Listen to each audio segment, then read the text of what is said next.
Mullen may be on a downward trajectory, but that perhaps makes it look like an even more tempting prospect for a short squeeze. Send it to the frickin' moon, idiot.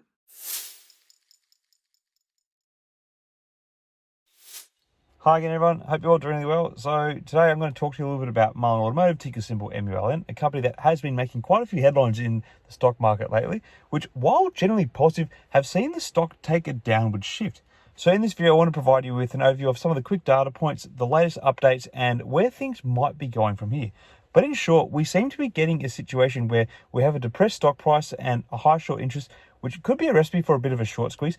And the stock seems to be like jumping around on little bits of rumor and little bits of news. So this could be quite a bit that happens here. So let's get into it. So firstly, it's worth noting that the sentiment around Mullen Automotive is currently at an all-time low. Many people had high hopes for the company's connections with Lawrence Hardge. However, Lawrence Hardge has gone to hospital from exhaustion. I think the recent hospitalisation has put a bit of a wrench in the whole movement, and it's a little remiss of when David Mitchery went to hospital and missed a shareholder meeting in the past.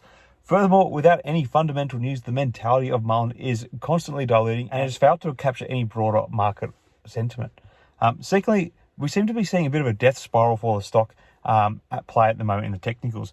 Ever since the stock broke that 9.5-cent mark, you have to anticipate that it might touch around the 6-cent mark on the way down. Typically, lately, the stock has been bouncing off the lower trend line, and it looks like the next bounce may be around that 6.5-cent mark. Hopefully, I'm wrong, but we'll have to see. However, that might be the stopping point for the downward trend, at least in the short term, and that might form a new lower level of resistance. Not a great one, but it could be the next level lower stability we're seeing, because the stock seems to be regularly dipping below the 10-cent mark, which is a bit of a worry because that triggers a more serious NASDAQ delisting warning if the stock can't stay above the 10-cent mark for a sustained period of time. Now, moving on, shorts are doubling down in their positions, which is not a good sign for the stock. It's going to keep pushing down the price in the short term. Yesterday, shorts increased by almost 11 million shares. And about 10.5% of the float is now shorted, which is actually not that high. It is technically considered a highly shorted stock, but 10.5% isn't the highest going around. I guess typically, because the stock price is so low now, not many shorts are really trying to get into it, because like questions around like how much lower can this stock actually go. Anyway, when shorts increase their positions, they are effectively betting that the stock it will go down.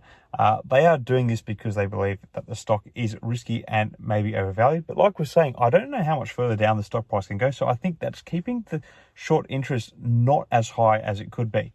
It will typically jump up as the stock price jumps up anyway. Moving on, Mullen does have everything possible to have a squeeze that just misses that big catalyst surprise. And of course, it needs to be that Saudi deal in reality. People have been talking about this, and there's been rumors going around, but we just really need to see if something is going to properly develop on this front. Mullen is probably one of the riskiest stocks that we've covered here on this channel. And I've covered a few risky ones, but this seems to be the really hot, risky one at the moment.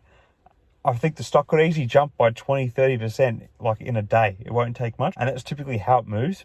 Guess given the low stock price, the movements tend to be more dramatic. So there is a lot of movement around it. And so there's obviously a bit of chance for swing trading or whatnot there. And I think lastly, what we have to do as people watching the stock and trying to make a bit of money off the movements in the stock, we have to wait till next week. Hopefully we see a Lawrence Hardge who comes back from hospital. He's feeling fresh, he's feeling updated, and he's able to provide us some updates for the company that are positive. Until then, I do believe that this downward trend that I showed you in the technicals is likely to continue, and I feel like we are destined to hit that 6.5-cent mark. I'm hoping that's going to be a point where we find some future stability in the stock based on the technicals, but I guess time will tell. How low can a stock go? Can it literally go to 0.01 cents? So there is still some way to go down, but it gets harder and harder to move down. Depending on whether or not we see any positive news around the company, we may still see the stock continue to sag below that, but let's just hope that the 6.5-cent mark is where it stops. So in conclusion, Mullen Automotive is a stock that has been in the news lately, and its sentiment is currently at an all-time low. Shorts are doubling down on their positions, and the stock has been in a bit of a death spiral movement. However, the company does have everything possible to have a squeeze. All that is missing is a big catalyst or surprise catalyst that's going to really catapult this up. That being said, there is only a 10.5% short interest in the stock, but that is still enough to generally push up quite a bit if there is to be a bit of a short squeeze effort based on some sort of catalyst. We'll have to wait and see what happens with Lawrence Hardge when he comes out of hospital. Hopefully he can provide some updates from the company, and that might help change the stock's trajectory. Anyway, thanks for listening, and I hope you found this information somewhat useful. It was a bit of a ramble, but let me know your thoughts on the latest from Mullen in the comments below. I'd like to hear what you're thinking at the moment. Until next time, everyone, may the markets trade in your favour. Cheers.